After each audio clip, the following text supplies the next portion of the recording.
Bonjour à tous, nous revoici donc pour la deuxième partie de la vidéo sur l'explication des différentes conditions de la prop firm Trading Cult et aujourd'hui on va répondre à une question très importante qui concerne les pratiques de trading qui ne sont pas autorisées. Alors pour ce faire, on est ici sur la page principale, on va cliquer sur ce menu et cliquer sur la FAQ qui est la foire aux questions. Dans les articles populaires, c'est justement la première question parce qu'elle est la plus importante. On clique dessus et donc le titre est « Existe-t-il des pratiques ou des méthodes commerciales qui sont interdites ?» Voyons ça ensemble. Alors la première pratique, c'est la détention d'actions pendant les annonces de résultats. Qu'est-ce que les annonces de résultats? En anglais, ce sont les earnings, quarterly earnings pour les trimestriels.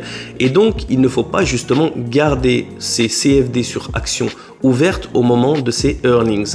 Alors, c'est bien expliqué. Vous devez tout simplement fermer les positions de CFD sur les actions uniques avant 15h50, heure de l'Est, le jour de la publication, si elle a lieu après la fermeture du marché ou le jour précédent si elle a lieu avant l'ouverture du marché. Donc ça c'est très simple, si vous tradez les actions, regardez bien le calendrier justement des sorties des annonces de résultats de ces quarterly earnings et assurez-vous de fermer les positions avant le temps imparti. La violation de cette règle, c'est une infraction immédiate et donc ça pourra conduire justement à la fermeture de votre challenge, à votre disqualification. On avance maintenant avec une autre stratégie qui est l'arbitrage ou la latence. En anglais, latency arbitrage. Donc, je traduis également en anglais parce qu'il y a de nombreux robots qui sont uniquement disponibles en anglais. Et pour que vous le sachiez, pour que vous n'ayez pas de mauvaises surprises, eh bien, on l'explique en français et en anglais. Qu'est-ce que le latency arbitrage? Eh bien, c'est un robot qui utilise les différences de latence entre différentes plateformes pour ouvrir et former des positions extrêmement rapidement. C'est pas vraiment considéré comme une stratégie de trading, mais plus comme un abus et c'est d'ailleurs considéré comme une stratégie qu'on appelle toxique. Elle ne relève ni sur de l'analyse technique, ni sur de l'analyse fondamentale, mais uniquement sur l'abus de la latence entre différents serveurs. Donc ce type de stratégie est tout simplement proscrit et conduira justement à la fermeture de votre challenge. Ensuite, l'exploitation du système, eh bien, comme on le sait, on doit passer des challenges dans des comptes démo. Et ces comptes démo, parfois, ils peuvent être overloadés, ils peuvent être surchargés. Et donc, il peut y avoir justement des failles. Et certains traders, avec ou sans robot, ça arrive justement à prendre avantage de ces failles. Et donc, toute pratique qui vise vraiment à prendre avantage des anomalies de serveur, un petit gel de la plateforme ou quelque chose comme ça, conduira à la disqualification. On évite donc ce genre de pratique. Troisième point, le hedging. Qu'est-ce que le hedging? Également, en français, la couverture, c'est le fait de se couvrir en ouvrant une position à l'achat et à la vente simultanément. Par exemple, on achète un lot d'euro-dollar et on vend un lot d'euro-dollar. On peut le faire sur le même compte, on peut le faire sur différents comptes, on peut le faire même sur différentes plateformes, mais l'objectif c'est de prendre avantage de certaines conditions de marché, mais pas vraiment d'effectuer une stratégie de trading normale, parce qu'une fois qu'on est couvert, une fois qu'on a acheté et vendu le même instrument, on n'a plus de profit, mais par contre, on continue de trader et d'accumuler du volume. Donc c'est très important de noter que cette stratégie, elle est autorisée uniquement sur le même compte appartenant à un seul trader. Donc le hedging n'est pas disqualificatif si vous l'utilisez dans votre compte. Si vous achetez et vous vendez par exemple un lot d'euro-dollar, vous n'êtes pas disqualifié, mais attention à ne pas trader sur différentes plateformes, différents comptes. Maintenant, le trading de haute fréquence, le HFT, qui est également confondu avec le latency arbitrage, avec l'arbitrage de latence, eh bien c'est le fait d'ouvrir et de fermer des positions. Bien sûr, ce n'est pas possible manuellement parce que c'est dans la milliseconde. Bien, tous ces genres de trading ultra rapide, et on va descendre un peu plus bas parce qu'on a également le tick scalping. C'est le scalping de tick qui est similaire au HFT. Tous ce genre de stratégies ne sont pas autorisées et je vais vous expliquer pourquoi.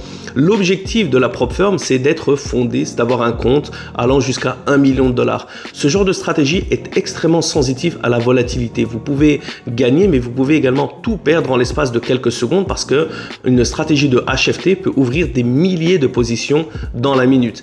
Et dans ce cas, il est très difficile à la prop firm de se protéger contre ce genre de pratique. Et donc, on ne va pas risquer tous les fonds de la prop firm à cause d'une mauvaise nouvelle ou quelque chose comme ça. Donc, c'est pour ça que le trading HFT, le trading scalping n'est pas autorisé. D'ailleurs, il y a une règle qui est applicable pour tous les challenges. C'est le fait que toutes les positions doivent être passées à des intervalles de moins de 1 minute où la fermeture d'une position dans la minute n'est pas autorisée. Donc, je répète, il faut toujours fermer une position à plus d'1 minute et il faut toujours ouvrir une nouvelle position après au moins 1 minute que la position précédente soit ouverte. Le fait d'ouvrir des positions dans la minute ou d'ouvrir et de fermer des positions dans la minute peuvent conduire justement à la disqualification, donc faites très attention à ça.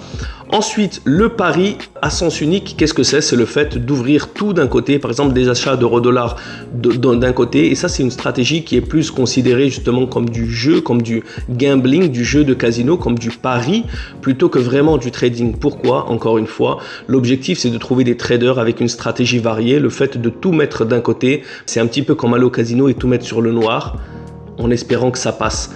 Le partage de votre compte, encore une fois, bien, on s'identifie, on essaye de trouver des traders. L'objectif, c'est pour chacun d'entre nous de devenir trader fondé et pas de passer le compte à quelqu'un simplement pour nous faire passer les challenges. Ça sert absolument à rien du tout. Le tout en un, le pari, le all-in, c'est un petit peu encore une fois comme le gambling, comme on l'a dit auparavant. C'est d'ouvrir une position maximum d'un côté, par exemple, surtout à un moment de volatilité, en espérant pouvoir toucher le pactole, passer les challenges d'un coup comme ça en une seule position, mais ça ne sert absolument à rien. C'est pour ça qu'il faut éviter cette pratique. L'objectif, c'est d'avoir une stratégie avec une bonne gestion de risque, avec une ouverture, une fermeture de position qui dure plus d'1 minute. Le fait d'ouvrir une énorme position simplement d'un côté, eh bien, conduira à la disqualification. Et on avance encore avec la martingale. C'est assez similaire parce que la martingale, en fait, c'est le fait d'ouvrir une position dans un sens, et si le marché va à l'encontre, et bien d'en ouvrir par exemple le double, le triple. En fait, c'est d'ouvrir avec un multiplicateur. Encore une fois, c'est une stratégie qui est originaire des paris sportifs, des casinos, et ce n'est pas une stratégie vraiment de trading qui est encore une fois scalable, qui est utilisable à long terme parce qu'elle peut conduire justement à une perte totale du capital. Donc la martingale n'est pas autorisée. Et enfin, on terminera avec le copy trading, qu'il soit direct ou inversé. Il est totalement interdit parce que l'objectif justement, c'est de trouver des différents traders avec des stratégies variées. Si tout le monde se met à copier un même trader, ben s'il passe, tout le monde passe sans avoir tradé. C'est tout basé sous la même stratégie. Et s'il perd, tout le monde a perdu. Dans ce cas, tout le risque, il est concentré sur un seul trader. Donc voilà, j'espère avoir répondu à cette question très importante qui concerne les pratiques et les méthodes de trading, les stratégies qui ne sont pas autorisées par Trading Cult. Je vous dis à très bientôt. D'ici là, bon trading à tous. Ciao, ciao.